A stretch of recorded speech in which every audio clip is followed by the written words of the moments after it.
जाएगा ना, उसमें भी हाथे में दम नहीं और हम किसी से कम नहीं, तो सेवा भी करना। हाँ, तो उसके बाद में जब तक भीड़ भाड़ रहे तब तक वो करना, उसके बाद में फिर वो सब इन्फेक्शन हो, उन सब गंदगी हो, न सब क्या क्या हो, उसके बाद में फिर बीमार पड़ के 8 दिन आराम करना था।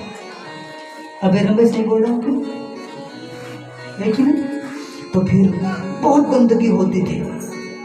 लेकिन धीरे धीरे जिस प्रकार बच्चा बड़े होते जाता है और वो धीरे धीरे धीरे धीरे वो समझदार बनते जाता है, उसी प्रकार हम भी, हमारा साधक परिवार, आप भी, हम भी अब बड़े हो गए हैं और अब हम समझदार भी हो गए हैं।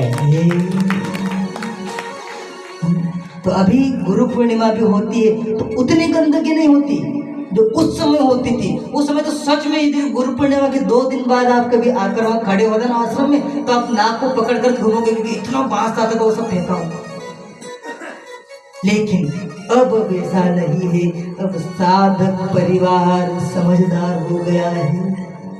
अब वह हर जगह गंदगी नहीं करता, अब वह स्वच्छता की ओर भी ध्यान देता है। अब उनकी समझ भी अब थोड़ी थोड़ी विकसित हो गई, समझ भी डेवलप हो गई।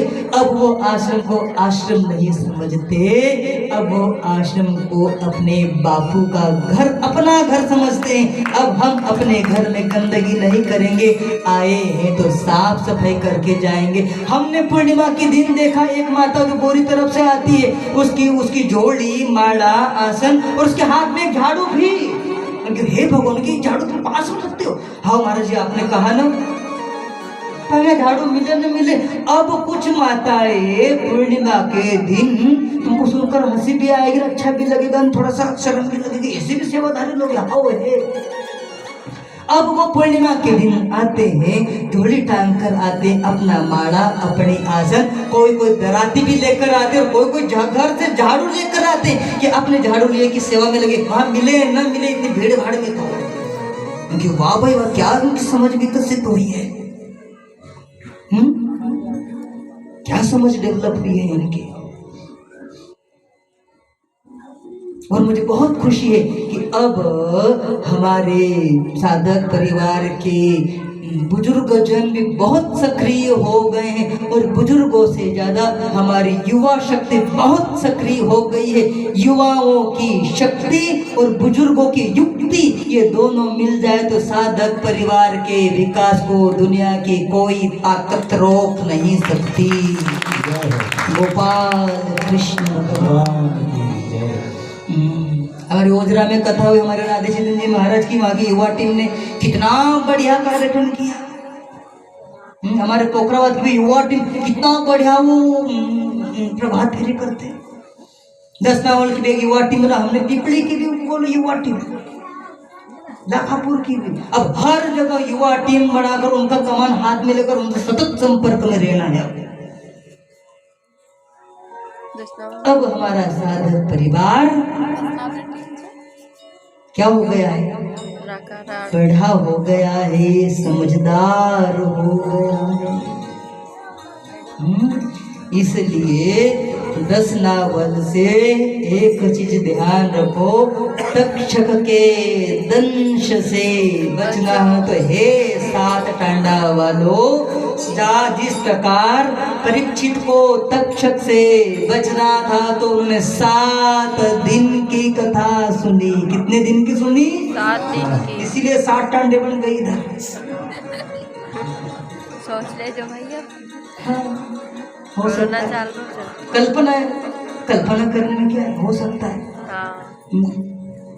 तो हे 7 टांडा वासियों, हर टांडे से 7 सदस्य हर महीने की भक्ति सभा के लिए 21 तारीख के लिए 7 सदस्यों को तैयार करो और उन सदस्यों को कहो कि तुम हमारे टांडे का प्रतिनिधित्व करते हुए उस भक्ति सभा में शामिल हो और बढ़िया भक्ति सभा में अच्छे तरीके से उस भक्ति सभा को क्रियान्वित करो। यदि 7 टांडे से कभी 7 भी जाते हैं तो 7 गण 50। खतरा है ये गणपचा।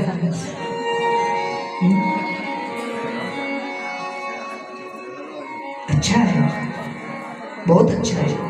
हम जब वहाँ सेवा चलती पूर्णिमा पर तो हम थोड़ा सा घूमते, सब लोगों को पूछते बाद में कि क्या कैसा लगता है। ऐसा तो नहीं लगता कि महाराज लोगों ने जबरदस्ती शुरू करा दिया, हम पूर्णिमा के लिए आते तुमने यहाँ सेवा शुरू करा दी। कुछ लोग बोलते महाराज इतना अच्छा लगता है कि तुमको क्या बता, तो कब से शुरू हो जाना था। 2 घंटे बैठे बैठे टांगड़ी भी दुखने लग जाती है।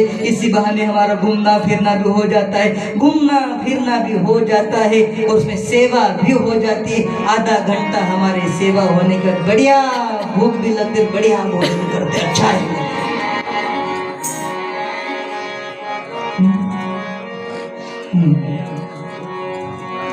तो अब हर 21 तारीख को इस तहसील के हर गांव से, साथ में बोल रहा हूँ कि सातस की जवाबदारी नहीं है, ऐसा गलत कभी कभी बोलने में क्या बोलते क्या कोई हमारा तो साते जिंदगी करता पड़का नहीं जाना। अरे परीक्षित को श्राप लगा, सुखदेव महाराज सुनाने आए। एकमात्र सुखदेव महाराज परीक्षित को सुनाने के लिए आए थे, लेकिन कथा कहती है 88,000 ऋषि सुनने के लिए बैठे थे। बहुत जब क्या करो, कुछ बात बोलने की रहती है, कुछ को विशेष जवाबदारी देनी रहती है, लेकिन 60 टांडे की बात नहीं है, समस्त टांडे की बात है। जय हो। साथ में समस्त क्षेत्र की बात है।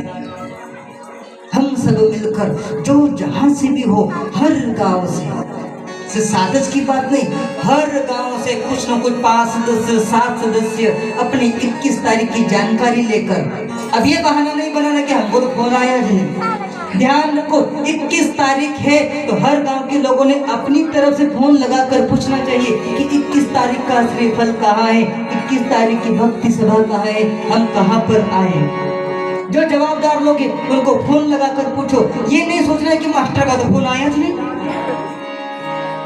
कि अमुक भाई का तो फोन आया नहीं, ये हमारा काम है, हमारे बापू का काम है, हमारे अपने घर का काम है। हमको खुद को उसमें हिस्सा लेकर, खुद ने स्वतः ने उसमें भाग लेकर फोन लगाकर अपने उस कार्यक्रम में इन्वॉल्व होना चाहिए। जहाँ सत्संग होता है वहाँ पर नीत जाओ, वहाँ पर नीत जाओ।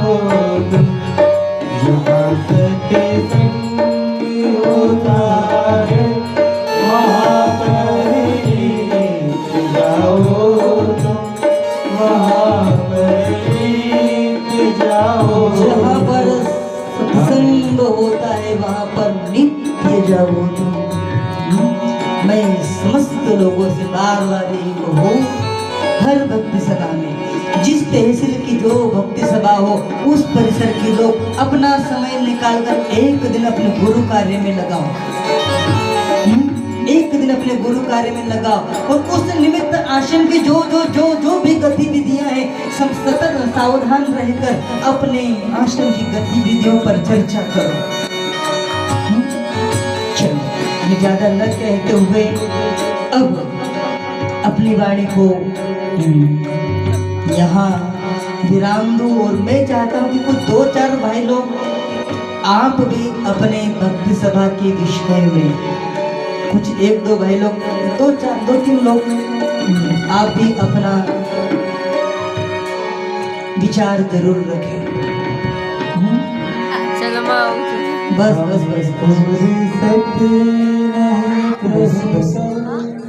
भजन और कभी गाएंगे। तो 21 तारीख ध्यान में रखो सब। हाँ जरूर। अभी कार्यक्रम बैठे रहे, सब इसे प्रार्थना कृपया शांति से बैठे रहे।